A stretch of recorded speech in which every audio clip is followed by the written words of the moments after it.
Welcome to module number 7, where we will learn about the behaviors of our nearest living relatives, Old and New World primates. Let's get started. A lecture on primate behavior has to start with Jane Goodall. Jane's pioneering work with wild chimpanzees that began in the 1960s led not only to important new insights about our closest primate relatives, but to new questions that researchers continue to try to answer today. Jane studied a group of chimpanzees at the site of Gombe, located on the shores of Lake Tanganyika in Tanzania, such as shown on the map on the right. Sometime after Goodall arrived at the site in 1960, the chimpanzees had been habituated. In other words, they had gotten used to her to the extent that she could observe their behavior up close. She made some of the first observations of chimpanzee social organization, competition, cooperation, diet, and intelligence, many of the topics that we will cover in this lecture. Goodall made the surprising discovery that chimpanzees make and use tools, which is something previously thought to be unique to humans. And she discovered that chimpanzees were not vegetarians, as was thought. They hunted small antelopes, warthogs, and even monkeys. This lecture will explore some of what scientists have learned about primate behavior and how we can use modern primate behavior as a model to help us understand the evolution of human and social behavior. In this lecture, we will explore the questions that primatologists ask and attempt to answer. Why are primates social? This is an important question because humans are primates and humans are also quite social. By understanding the benefits of being social in other species of primates, we might begin to understand the selective forces that encourage social behavior in human ancestors as well.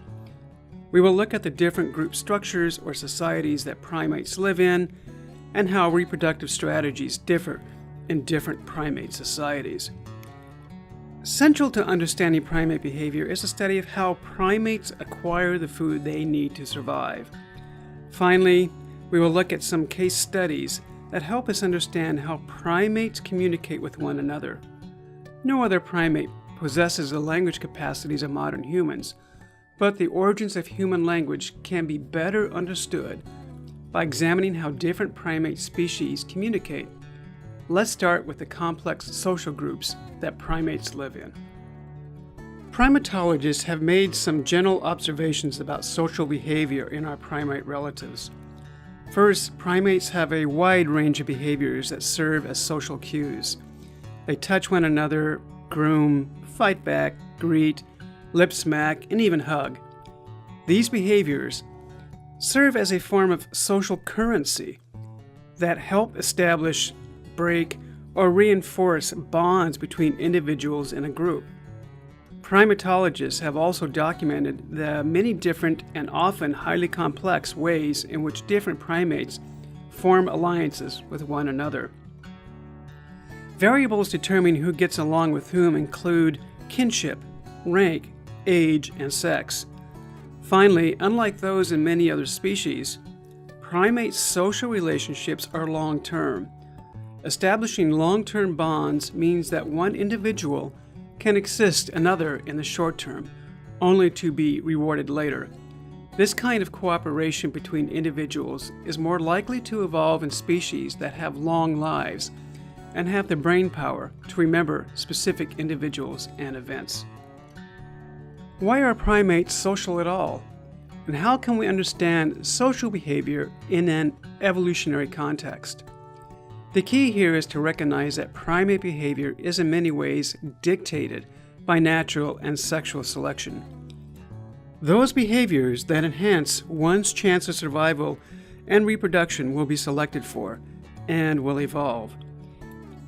It is a misconception to think that only anatomies like bird beaks and tooth size can evolve. Behaviors follow the same rules of evolution by means of natural selection. There is variation that is, in part, heritable, and this variation leads to differential survival and reproduction. The idea that behaviors can evolve by means of natural selection is the central tenet of the science of sociobiology, the brainchild of the Harvard biologist E.O. Wilson. Of course, sociobiology does not claim that all behaviors are innate. Many behaviors are learned, and in fact, behaviors, like all biological products, are a function of both our genetic predispositions and our particular context or environment. This combination gives primates, including humans, a range of behavioral flexibility that has allowed us to adapt to a wide variety of environmental situations. Figuring out the relative contribution of genes and environment that cause a particular behavior is not easy. For instance, is mothering in primates instinctual, or do they have to learn it? And what about social skills? Are these acquired through life, or are primates born social? From the early 1930s right through the 1960s, the American psychologist Harry Harlow set up experiments to test some of these questions. Harlow removed infant macaque monkeys from their biological mothers after birth and put them in enclosures with two artificial surrogate mother monkeys. One was just a wire frame dispensing milk, and the other was cloth covered and warm. Overwhelmingly, the infant monkey preferred the soft, warm, cloth covered surrogate, even when it was not dispensing milk. They would go to the other wire frame mother monkey just for milk. So these results indicate that infants are getting much more out of their mothers than nutrients. They are receiving necessary and craved affection and comfort. More disturbing, perhaps, is what happened to these infants when they grew up and became mothers of their own. They had no idea how to be a mother. They showed no affection towards their offspring and instead were abusive, such as biting and hitting their infants. Without the opportunity to learn from their mothers, they failed to acquire the social skills necessary to be a functioning social primate. These experiments, while done on macaque monkeys, have had a profound effect on mothering advice given by health professionals to young human moms. Most primate behavior can be understood in the context of reproduction. Behaviors that increase the fitness of an individual will be passed on to the next generation, and as we've already learned, fitness can be increased by having more offspring. Primate males and females necessarily have different reproductive strategies because of the simple fact that primates are mammals. It is a female that produces a single valuable egg during her reproductive cycle, gestates the energetically expensive infant, and nurses the growing newborn. What the female needs most to assure that her offspring survives is adequate access to food. Therefore, females will compete for access to high-quality food resources. Males, on the other hand, have a very different strategy. Sperm are very plentiful and therefore energetically quite cheap, and male primates often contribute very little to the raising of the offspring. Therefore, the limiting factor to male reproductive success is adequate access to females. Males will therefore compete with other males for access to females. This reality of being a mammal results in interesting differences between males and females, something called sexual dimorphism. For instance, as shown here, males that live in groups where there is intense competition for mates have much longer canines and body size than the females. Those individuals who happen to be large when aggressive encounters with other males acquire a higher rank, reproduce more often, and pass on the genes underlying the large canines and body size. But in primate groups where males and females form long-term pair bonds, canine and body size doesn't matter as much, and selection has not resulted in big differences between males and females. Notice that we could use this information about primates today to infer what the mating system was like in extinct primates if we have fossil evidence for how big the canines and body sizes were in males and females of the same species. The graph on the previous slide implied that there were different primate residence patterns. In fact, it is even more complicated than that. Different primate species tend to live in the various social systems shown here, But even within a species, these resonance patterns can change depending on the food availability. Nevertheless, there are generally 6 different primate resonance patterns recognized by primatologists. In the upper left is the one male, multi-female group, called a polygynous group. The one breeding male is usually exceptionally large, and he constantly has to ward off aggressive challenges from other males. This one male reproduces with all of the females of reproductive age. Gorillas often will live in one male, multi-female groups. The opposite can happen too when one breeding female breeds with several males of reproductive age. This group is polyandrous and is rarer. Only some species of New World monkeys live in this kind of social grouping. Many species, like chimpanzees and baboons, live in a multi-male, multi-female, promiscuous mating system. Rank is particularly important to these groups, with higher-ranking males gaining more opportunities to reproduce. At the bottom left is a resonance pattern known as all-male. In some groups, like baboons, bachelor males form temporary groups before individuals settle into a multi-male, multi-female residence. Gibbons and some New World monkeys, like marmosets and owl monkeys, form one male, one female monogamous pair bond. Finally, some primates live solitary lives, interacting only for reproductive purposes. Orangutans and some prosimians tend to be solitary. Because females invest more in their offspring than males do, males and females have evolved different reproductive behaviors. For instance, males compete with one another to gain access to reproductively receptive females. Those males who happen to be larger, have larger canines, or have the louder or more melodious vocalization reproduce more often, passing on to the next generation the very features that give them reproductive success. This form of natural selection is called sexual selection and can lead to differences in size, coloration, and appearance between males and females of a species. There is another male behavior that is not nearly as pleasant to think about, which can be understood in an evolutionary framework. It is called infanticide. Because a female primate who has a nursing infant cannot become pregnant, something called lactational amenorrhea, males who have recently become the dominant individual will sometimes kill an infant that is not his own. This causes the female to resume ovulating, and the dominant male can mate with her, thereby increasing his own fitness. This behavior was first observed in langur monkeys by the primatologist Sarah Hardy, and has since been observed in many different primate species, from howler monkeys to gorillas. It is inaccurate, however, to think that females do not have reproductive choice or do not compete with one another. They do. However, they do not compete for access to males, as there are plenty of willing males to go around. Instead, they compete for access to high-quality resources to support their offspring. There is therefore a relationship between rank, which leads to access to better food resources, and the number of surviving offspring. This has been measured in Gelada baboons. As can be seen in this graph, the higher-ranking monkeys have more births per year than the lower-ranking monkeys.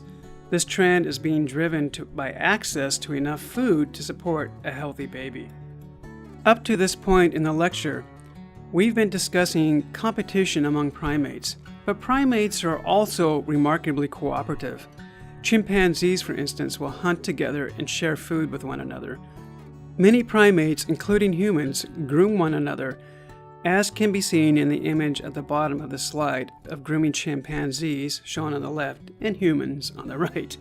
This practice can serve a hygienic function, but grooming also helps to reform social bonds or to communicate relative rank, such as subordinates often grooming dominance. Why would one individual ever help one another? It is difficult to understand cooperation in the context of natural selection. Cooperative behaviors like grooming are altruistic, meaning that they help one individual, but only at the expense of another. For instance, a baboon may give a warning call to alert his fellow baboons that a leopard is nearby. But by doing that, he draws attention to himself and might get eaten. Why would natural selection even favor such a behavior?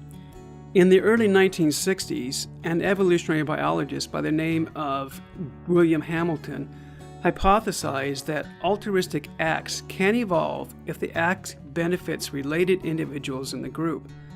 By helping individuals related to you, you are indirectly helping your own genes survive long enough to get passed on to the next generation. This is known as kin selection, and it helps us understand altruistic acts like female alliances in baboons and macaques, where the females live in their natal groups, and territorial patrolling in male chimpanzees, where males live in their natal groups. But cooperation is more complicated than that, since unrelated individuals will often help one another. In addition to kin selection, a phenomenon known as mutualism is also at work. This is the "I'll scratch you back if you scratch mine" idea, and because of the long lives and elevated intelligence of primates, they will engage in long-term exchanges of cooperative acts, like food sharing, that cannot be explained solely by kin selection. The reason primates even have the opportunity to be cooperative is because they are social and often live in large groups. Why do primates live in groups in the first place? Not every animal lives in groups, and group living has its cost. For instance, in groups, one must compete with other individuals for access to mates and to food. So, why would sociality evolve? Researchers studying this question suspect that group living evolves in animals that have an elevated risk of being eaten. Primates are preyed upon by many different species: large cats, snakes, birds of prey, and even other primates. When there is the elevated risk of predation, group living has three potential benefits. First, more individuals means more eyes and the higher likelihood that at least one of the primates will spot the potential predator. Second, many individuals can join together and defend themselves by mobbing a predator or potential predator, a behavior engaged in by many primates. The third benefit is one of statistical probability. If you live in a small group of, say, 2 individuals, and a predator attacks your group successfully, it is you who has a 50-50 chance of being eaten. If you live in a group of 10, the probability drops to 10%. In a group of 100, the likelihood that you are the unfortunate victim is only 1%. Group living certainly has its costs, but in animal groups that are heavily preyed upon, like primates, it can increase survival of the individuals of the group, and therefore can evolve. Primates not only need to avoid becoming food, they need to gather enough food to survive, grow, maintain their bodies, and ultimately reproduce. This is not a trivial subject. Primates spend up to 50% of their waking day foraging for food. As we've already discussed, this burden is particularly high on female primates, and especially on mothers, since they have to feed themselves as well as support a growing dependent offspring. Studies have shown that successful foraging for food translate directly into reproductive success for female primates, since females with good nutrition reproduce at an earlier age, have healthier babies, have a shorter time between births, called an interbirth interval, and live longer. Collectively, these advantages add up to a rather large increase in overall fitness. A primate strategy for successful feeding depends on 3 factors: the quality of the food, the distribution of it, and its seasonal availability. Different primates have evolved different strategies to extract energy from the food they eat. Nevertheless, some food, like fruit and meat, has more energy per unit size than other things, like leaves or grass, such as those being consumed by this group of geladas shown on this slide. The cellulose and fiber in leaves and grasses are difficult to digest, but they are quite plentiful, leading to an interesting trade-off in quantity versus quality of food items. The distribution of food also drives foraging patterns. primates need food and they have to maintain a net gain of energy relative to the energy expended acquiring the food in the first place. Behaviors that minimize the cost of acquiring food are therefore beneficial. Ideally, primates can sit in a fruit tree and eat all day, but fruit is not as plentiful as grass and leaves. Therefore, different primates have evolved different group sizes or strategies for breaking the group into smaller foraging parties. Finally, food availability fluctuates seasonally. Because primates eat mostly forest food, such as leaves and fruit, they are confined to equatorial regions. Humans obviously rely on much food more than their hands and mouths to acquire and process food. We use technology, and the different technologies we use to acquire different foods around the world result in many cultural patterns in food acquisition in our species. But what about other primates? In the 1960s, Jane Goodall made one of her most profound discoveries when she observed a chimpanzee, like the one shown in the upper left image, modifying a twig, inserting it into a termite mound, and eating the insects that clung to this termite fishing pole. By observing this behavior in chimpanzees, we can infer that the earliest human ancestors were at least capable of this kind of tool construction. Continued work at chimpanzee sites throughout Africa have revealed three central features about chimpanzee tool use. First, chimpanzees are exceptionally intelligent. Much of the work on chimpanzee intelligence has been done in captive settings. Nevertheless, chimpanzees can learn how to crack open nuts with stones, as shown in the upper right image, or to use a sharp object to cut twine from around a box containing food. They not only learn these things, they can pass this behavior on to other members of a group, often from mother to offspring. Second, most of the tool-making behaviors in chimpanzees are associated with food. For example, the primatologist Gil Peretz recently observed chimpanzees making spear-like objects, as shown on the bottom left image, to skewer little prosimians living in the hollows of tree trunks. Finally, these tool-making behaviors are localized, meaning they vary from site to site across Africa. For instance, chimpanzees in West Africa use hard stones to crack open highly nutritious nuts. This behavior is not practiced elsewhere in Africa, even though there are stones and nuts present. These local traditions, passed on from generation to generation through social learning, are rudimentary cultures, and it is just not found in chimpanzees. Dietary and tool-making traditions have been observed in various orangutans and even capuchin monkey groups as well. Most of you probably know that chimpanzees are quite clever, but it may have been a surprise to you to learn from the previous slide that chimpanzees use spears and hunt. Perhaps even more surprising is that one of their favorite things to actively hunt are monkeys. Chimpanzees often hunt in groups, which increases their success rate, and their hunting often appears planned and coordinated. They go after young antelopes, called bushbuck, wild forest pigs, and, as I have already mentioned, monkeys. Sometimes when the prey, often a juvenile red colobus monkey, is captured, it is shared with other members of the hunting party. Some researchers have also found that a male might share meat with a female to increase the chance that the female will mate with him when she is in estrus. In addition to hunting behavior, chimpanzee males also will conduct territorial patrols and sometimes engage in warlike raids of their neighbor's territory.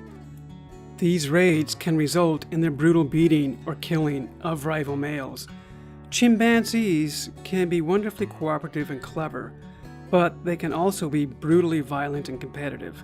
In many ways, these sides of chimpanzee behavior mirror the seemingly contradictory behavior of humans, wonderfully compassionate at times and horrifically ruthless at others. Let's finish our discussion of primate behavior with some information on how primates communicate with one another. For a long time, it was thought that primate vocalization was a simple emotional response to some stimulus. But more recent research is showing that primate calls are much more complex and may provide a model for understanding how human language evolved. Researchers translate the meaning of different primate vocalizations by recording the vocal repertoire of a primate group, as is shown in this image of Don Kitchen recording the alarm calls of the Chacma baboon group responding to a nearby lion. Sometimes, though, the context of the call is not as obvious as a lion in the vicinity, and the meaning of these calls is deciphered using playback experiments in which a recorded call is broadcast to a group of primates through hidden speakers, and the listener's reaction is carefully observed by primatologists. For instance, the primatologists Dorothy Cheney and Robert Seyfarth played the vocalization of a screaming infant vervet monkey, shown on the image on the right, to a group of mothers whose infants had all wandered off. Two things of note occurred. First, only the mother of the particular infant, whose scream was artificially broadcast, looked toward the speakers. Second, the other mothers looked not toward the direction of the hidden speaker, but at the specific mother of the screaming infant. This experiment supports the hypothesis that primates know each other and their distinct vocalizations, and also know who is related to whom in a group. Subtle vocalizations can have important meanings. Cheney and Seyfarth have also recorded the sounds made by Chacma baboons in Botswana. They found that subordinate baboons will move off if a dominant approaches silently or produces a particular sound called a threat grunt. However, there is a second, quite different grunt that the dominant sometimes makes, and it results in the subordinate not moving away. It's sort of a, "it's okay, I'm not going to hurt you" grunt. There are also very subtle differences between two other calls, an alarm and a separation call. These subtle differences cannot be detected by human ears, but clearly are distinguished by baboons, who respond differently to these different vocalizations. Of course, sometimes the calls are not subtle at all. Chacma baboons make wahoo calls that are very loud and are used during male versus male aggressive competitions. These calls accurately communicate the physical status of the individual, allowing lesser males to avoid confrontations with much stronger ones who make more impressive wahoo calls. Similarly, howler monkeys produce loud, long calls to establish their territories. Howler monkeys can count the number of long callers in a group to assess the strength of their neighbors. Using playback experiments, it has been shown that howler monkeys that are outnumbered will retreat, while groups that outnumber the long calls they hear will advance. Primate vocalizations can even get more complicated than counting numbers of individuals. Diana monkeys, for instance, give different calls depending on whether the predators are aerial, like an eagle, or terrestrial, like a leopard. Vervet monkeys do this too, and are born with the ability to make predator-specific alarm calls. However, the primatologist Cheney and Seyfarth found that baby vervet monkeys make the aerial alarm call when anything at all comes from the sky, whether a raptor or a falling leaf. As they age, they begin to refine their use of these vocalizations, refraining from giving the aerial alarm call unless there truly is a raptor present. Diana monkeys also respond quite differently depending on whether the threat is a pursuit hunter or an ambush hunter. Stealth and ambush predators are met with a barrage of loud vocalizations to warn others of their presence. Monkeys that live in the same forest, Campbell monkeys, also have an alarm call for ambush hunters, like leopards, a loud crack. However, if the initial alarm was made by Diana monkeys, the Campbell monkeys note this linguistically with an oo added to the end of a call for a crack oo. This is sort of like adding an ed to the end of a verb to indicate something happened in the past. When Diana monkeys encounter chimpanzees, they slink away so as not to alert the chimps to their presence. Of course, chimpanzees themselves are extremely vocal and also have a wide range of sounds meaning different things. Many of these calls are food-related and are given dependent on the type and the amount of food they encounter in their forest. Let's end this lecture with a closer look at communication in our closest living relative, the chimpanzee. In the wild, chimpanzees communicate not only vocally, but with gestures. For instance, the hand-clasp grooming technique shown on the right is one of many different forms of gestural communication documented in wild chimpanzees. Interestingly, this form of grooming is found in only some chimpanzee communities, Mahale, Tanzania, for instance, but not in others, such as the nearby Gombe site, where Jane Goodall worked, for instance. Now, ecology and genetics do not explain the pattern of hand-clasp grooming across Africa, and therefore researchers suspect that this is yet another example of a cultural tradition practiced by some chimps in some regions of Africa, but not by others. Chimpanzee groups can even vary vocally, almost the same way that human dialects vary from region to region. The extraordinary communication abilities of the apes are best documented in captive ape language studies.